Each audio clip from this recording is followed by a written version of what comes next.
Gentlemen, so far on the show we've discussed two elements of wealth creation, our mindset and the financial environment. Now we move on to the issue of resources and professional services. Mansoor, where do we stand here? Shafiq, I think before we start, we actually have to step back and actually look at financial independence. We all want to be financially independent. Nobody wants to depend on anybody else for financial assistance, especially throughout your retirement years. But at the same time, we don't know what life is going to throw at us. But what we can do is actually prepare for the unexpected. When preparing a financial plan, I think the most important point is financial independence. And I think we should start with the end in mind, Shafiq, and the departure point will be setting your financial goal. If we make a list of things that we'd like to achieve in our life or objects that we'd like to acquire, all of these stuff come with a requirement of financial commitment.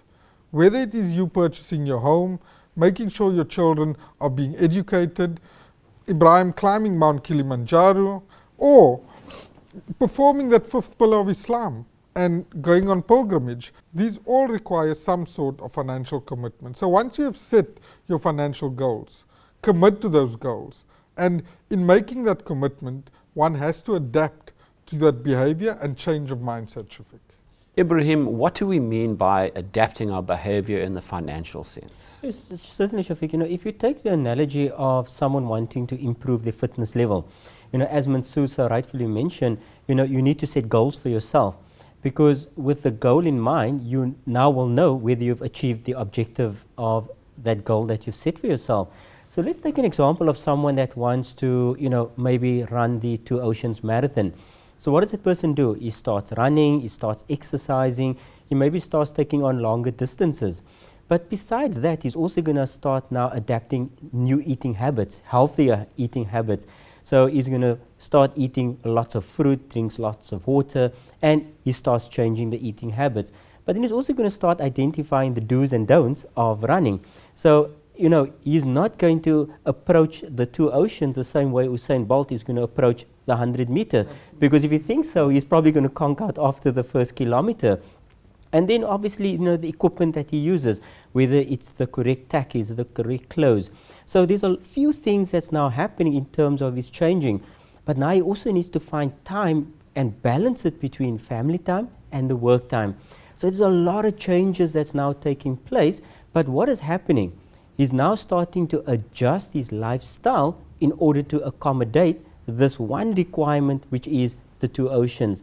So Shafiq, really, if a person now becomes committed, what is happening? He is going to achieve his goals. Why? Because the mindset is now positive and the mindset is in the right direction of what is this bigger plan that he's set for himself. But similarly, Shafiq, also, fine, we've set these investment goals or objectives, but that's not good enough. We've got to enforce them.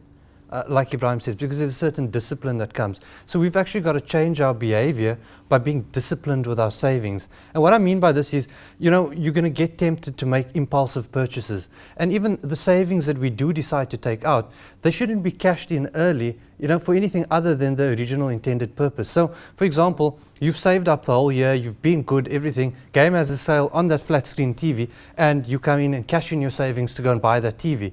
So there's a plan that goes with it, and then there's an enforcement of that plan. So on a monthly basis, you need to make sure that you are on track with that plan. You need to stick to your budget. And then also something that we should probably inculcate, and also sort of behavioral change, is to do a routine checkup. Say, this is my plan, this is where I want to go, am I on track?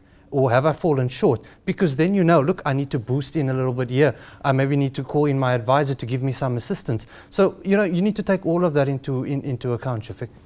Mansoor, is all of this possible if one actually has a financial plan in place? Number one, it allows him to maintain his value as well as purchasing power of his capital.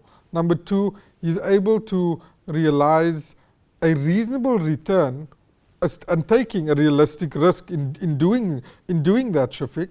I think the third point is it's probably the first step in getting that financial independence at retirement. And fourthly, Shafiq, it affords him the opportunity to meet with that financial advisor and regularly review and define the benefits of that financial plan.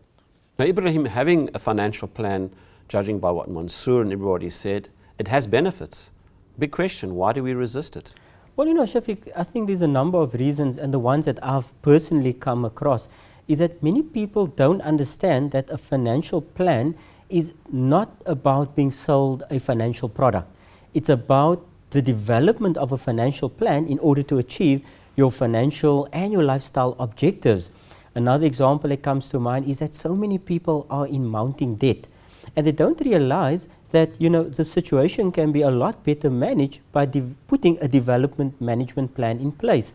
And then something that's very common, so many people have had bad and negative experiences about financial planners, about product providers, and they now assume the same is going to apply for the next financial planner that's going to come and knocking on your door. I believe that there is a real need for financial planners. Why? Because you're educating the clients on the basis of ensuring that financial planning is a must to have, and that it's going to positively change the perception of financial planners in the market space.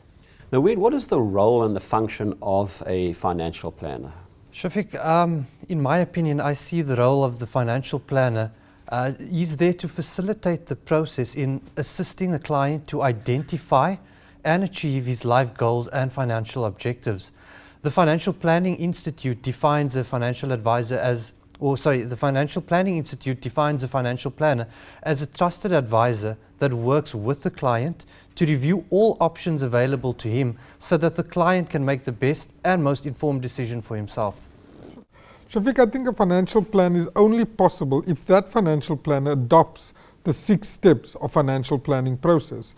Step 1 would be him introducing himself to the client, his qualifications, and what services he will actually render to that client. Step 2 is him actually gathering and collecting information on that client, because if the client is not forthcoming with information, whether it be of a financial nature, it's limiting the advice that that financial planner can actually give him to assist him in developing a proper financial plan.